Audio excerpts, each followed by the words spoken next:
जय झूलेलाल दोस्तों, अॼु असां ठाहींदासीं गजरुनि जो सीरो। जय झूलेलाल दोस्तों, मां मुस्कान आहूजा और तव्हांजो स्वागत आहे मुंहिंजे चैनल हुनर मुस्कान का सिंधी ते। अचो त रेसिपी शुरू कयूं था पिया।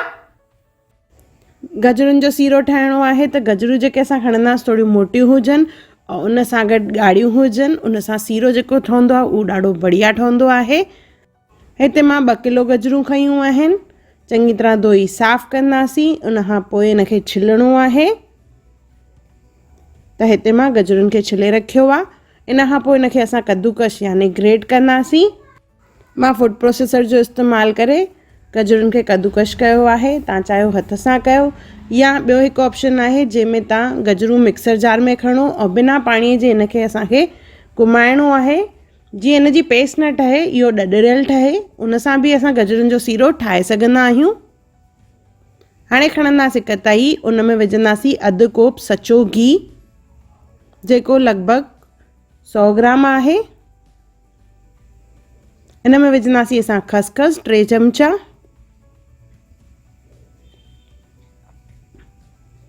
इनखे असां कुझु सेकंड भुञंदासीं। हल्को सुनहरी कलर थी वेंदो खसखस जो त उन खां पोइ असां इन में विझंदासीं गजरूं जेके असां कद्दूकश करे रखियूं आहिनि।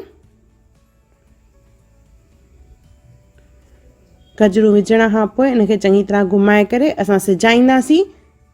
जीअं जीअं गजरुनि खे सिजाईंदासीं असां त इन जो कलर ॾिसो, पहिरियों ॻाढ़ो आहे, उन मां ऑरेंज थींदो वेंदो।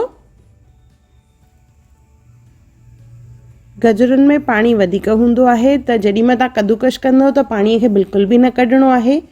उन पाणीअ सूधो ई असांखे इनखे सिजाइणो आहे।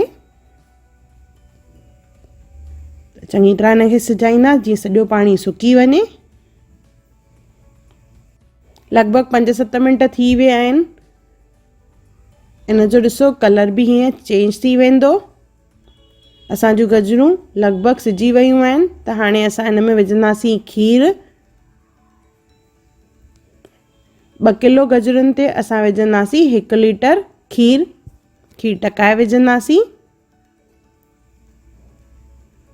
हिते मां मेह जे खीर जो इस्तेमालु कयो आहे यानी बफेलो मिल्क। उन सां जेको सीरो ठहंदो आहे ॾाढो बढ़िया ठहंदो आहे। खीरु विझी इनखे चङी तरह पहिरियों मिक्स कंदासीं। मिक्स करण खां पोइ असां इनखे टहिकाईंदासीं। टहिको अचण खां पोइ बाहि खे मीडियम रखिणो आहे और उन में खीर में ई गजरुनि खे सिजाइणो आहे। गॾु विझंदासीं असां इन में नंढा फ़ोटा, 5 खां 6 नंढा फ़ोटा विझंदासीं खोले करे। सीरे खे भुञण सां ऐं उनखे चङी तरह सिजाइण सां उन में टेस्ट जेका आहे ॾाढी बढ़िया ईंदी आहे। त असां इनखे चङी तरह घुमाए करे सिजाईंदासीं और छॾणो न आहे, न त इहो तरो वठी वेंदो। इन में विझंदासीं असां खंडु। त पहिरियों खीरु सॼो खॼाए करे उन खां पोइ इन में खंडु विझणी आहे। हिते मां 2 किलो गजरूं खयूं आहिनि त 2 किलनि गजरुनि ते 400 ग्राम खंडु पवंदी। अगरि तव्हांखे वधीक मिठो खपे त तव्हां 1/2 किलो जे क़रीब खंडु विझी सघंदा आहियो।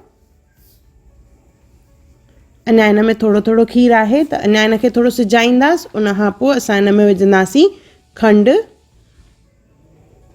त ॾिसो खीरु लॻभॻि खॼी वियो आहे। हाणे इन में मां 400 ग्राम खंडु विझी रही आहियां। खंडु विझी करे इनखे चङी तरह मिक्स करिणो आहे। सो जीअं मिक्स कंदासीं त खंडु रिझणु चालू थी वेंदी और इन मां पाणी निकिरंदो। इन पाणीअ में वरी असांखे गजरुनि खे सिजाइणो आहे और ध्यानु रहे कंटिन्यूअस असां इनखे घुमाईंदा रहंदासीं, न त तरो वठी वेंदो। इन में विझंदासीं ड्राई फ्रूट, बादामियूं, खाॼा। इन खां पोइ इन में विझंदासीं असां पिस्ता, 2 चमचा आहिनि इहे। और सॼो ड्राई फ्रूट लॻभॻि 1/2 कटोरो ड्राई फ्रूट आहे। अखरोट, ड्राई फ्रूट जी क्वांटिटी घटि वधि असां पंहिंजे हिसाब सां करे सघंदा आहियूं। इनखे चङी तरह मिक्स करे असांखे सिजाइणो आहे जीअं सॼो खंड जो पाणी खॼी वञे।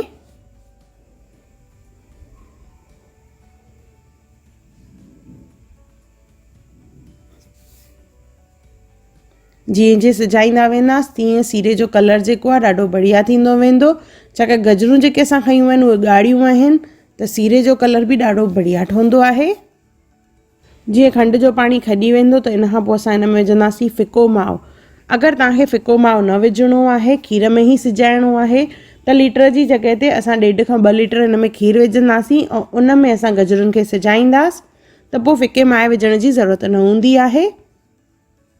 पर इहो हलवाई वांगुरु हुजे या जीअं चइजे शादियुनि में असां खाईंदा आहियूं सीरो उन वांगुरु हुजे त उन जे लाइ असां हिन में विझंदासीं फिको माओ लॻभॻि 3 चमचा, जेको 100 ग्राम जे क़रीब आहे, या कटोरे में मापियूं त इहो अधु कटोरो।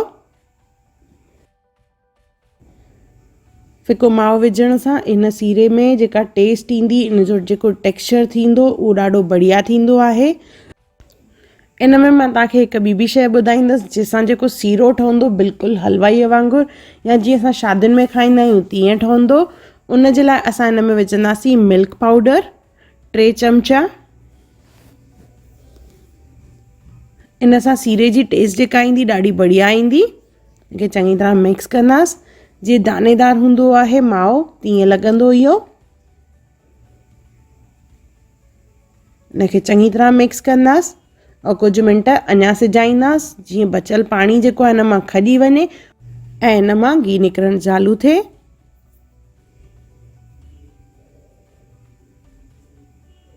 और बिल्कुलु छॾिणो न आहे, हिनखे कंटिन्यूअस घुमाईंदासीं न त इहो तरो वठी वेंदो खंडु विझण खां पोइ। सो लॻभॻि सीरो सिजी वियो आहे और हिन मां घी निकिरण बि चालू थी वियो आहे। कुझु मिंट हिनखे ढके रखंदासीं जीअं तेल चङी तरह निकिरे। मतिलबु असांजो जेको सीरो आहे बिल्कुलु रेडी आहे।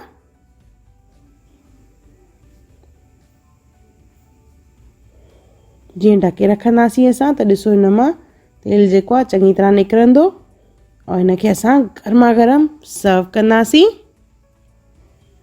कुझु ड्राई फ्रूट विझंदासीं मथां। ॾिसो असांजो सीरो तयारु थी वियो आहे। केॾो बढ़िया कलर आहे हिन जो और खाइण में ओतिरो ई टेस्टी आहे। त हिकु दफ़ो ज़रूरु ठाहिजो और मूंखे कमेंट सेक्शन में ज़रूरु ॿुधाइजो त तव्हांखे मुंहिंजो वीडियो कीअं लॻो।